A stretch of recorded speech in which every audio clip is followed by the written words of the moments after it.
Welcome to SMS classes and we are learning English.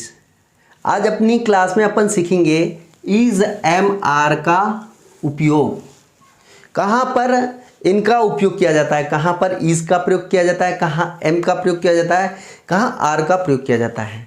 जब बच्चों को ब्लैंक प्लेस में भरना होता है तब बच्चे कंफ्यूज में हो जाते हैं, यहाँ पर इज भरना है कि यहाँ पर एम भरना है, यहाँ पर आर भरना है। तो मैं यहाँ पर एक बहुत ही छोटी क्लास में इज एम आर का प्रयोग करना सिखाऊंगा, तो लास्ट तक मेरी क्लास में बने रहिएगा। और साथ ही अगर आपने इस चैनल को सब्सक्राइब नहीं किया है तो सब्सक्राइब जरूर कर लेना, क्योंकि इस चैनल के माध्यम से बहु उपयोगी क्लासें दी जाती है। तो मैं चाहता हूँ कि आप उन क्लासों को मिस नहीं करें, तो इस चैनल को सब्सक्राइब जरूर कर लेना, साथ ही शेयर करना। और अगर ये मेरी क्लास आपको अच्छी लगे तो लाइक बटन ज़रूर दबाना। टेंस में अपन देखें तो इज एम आर का प्रयोग, इज एम आर का प्रयोग कौन से टेंस में किया जाता है? प्रेजेंट कंटिन्यूस टेंस में, PRESE प्रेजेंट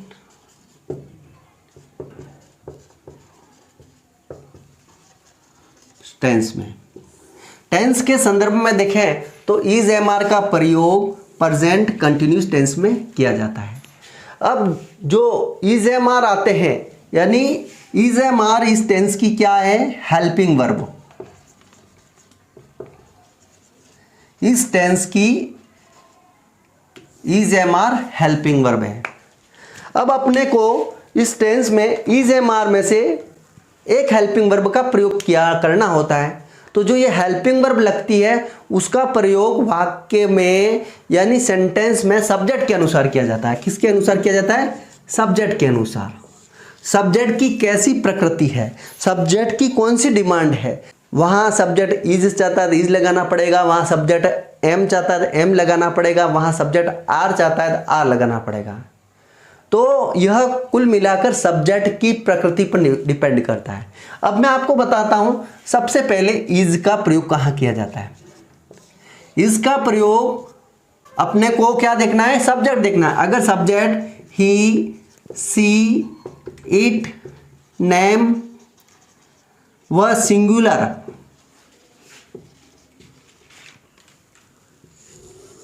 सब्जेक्ट क्या है अपने पास?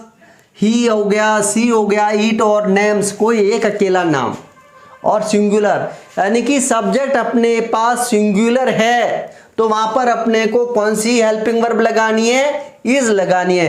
कुल मिलाकर अगर सब्जेक्ट सिंगुलर है यानी कि एक वचन है, एक अकेला है, तो वहां पर अपने को इज हेल्पिंग वर्ब लगानी है। अब मैं आपको बताता हूं एम का प्रयोग कहां होगा?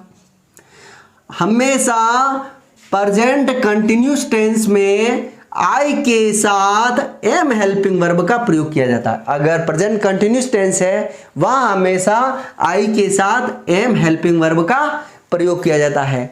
अब मैं आपको बताता हूं आर के बारे में, कहां आर का प्रयोग किया जाता है। सब्जेक्ट, अगर सब्जेक्ट वी, यू, दे व प्लूरल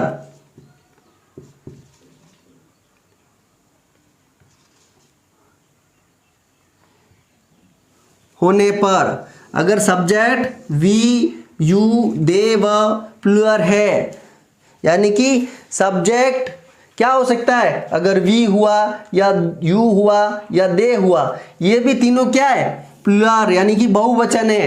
यानी सब्जेक्ट कुल मिलाकर बहुवचन है तो वहां पर आर हेल्पिंग वर्ब लगेगी। तो आपको अच्छे से समझ में आ गया होगा, यानी कि एक वचन के संदर्भ में इज आता है, आई के साथ एम आता है, और बहुवचन के संदर्भ में आर आता है। तो यहाँ पर अपन एक छोटी सी प्रैक्टिस कर देते हैं जिससे आपको यहाँ इज एम आर का प्रयोग और अच्छे से क्लियर हो जाएगा। यहाँ पर मैंने कुछ एग्जाम्पल लिखे हैं और अपन उसमें भरते हैं इज एम आर। तो अब अपन सबसे पहले देखते हैं सी। अब सी के बाद ब्लैंक प्लेस है, फिर प्लेइंग है। अब अपने को यहाँ पर सी के अकॉर्डिंग इज एम आर का यूज करना है। सी क्या है? सिंगुलर है, एक वचन है, तो एक वचन के लिए हमेशा इज आता है, तो यहाँ पर अपने को इज भरना है। अब देखते हैं दे के अकॉर्डिंग, दे क्या है, प्लूरल बहुवचन है, तो यहाँ पर क्या आएगा, आर। तो यहाँ पर अपने को आर भरना है। कुल मिलाकर अपने को सब्जेक्ट देखना है। सब्जेक्ट यहाँ पर वी दे रखा है, वी क्या है, बहुवचन है, तो बहुवचन के लिए आर आएगा, तो यहाँ पर मैंने आर भर दिया। अब आई, आई के लिए हमेशा प्रेजेंट कंटिन्यूअस टेंस में क्या आता है, एम आता है, तो मैंने यहाँ पर एम भर दिया। राम, राम क्या है, सिंगुलर है, कोई नाम है एक अकेला, सिंगुलर है, एक वचन है, तो यहाँ पर सिंगुलर के साथ इज आएगा। अब यहाँ पर है you, you is a plural यानी कि बहुवचन है, तो यू के लिए प्रेजेंट कंटिन्यूअस टेंस में क्या आएगा, आर आएगा, तो यहाँ पर अपने को आर हेल्पिंग वर्ब बननी है।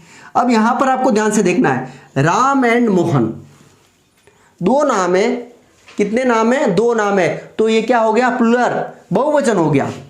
यहाँ पर अगर एक अकेला नाम होता तो अपने क्या आता, इज आता।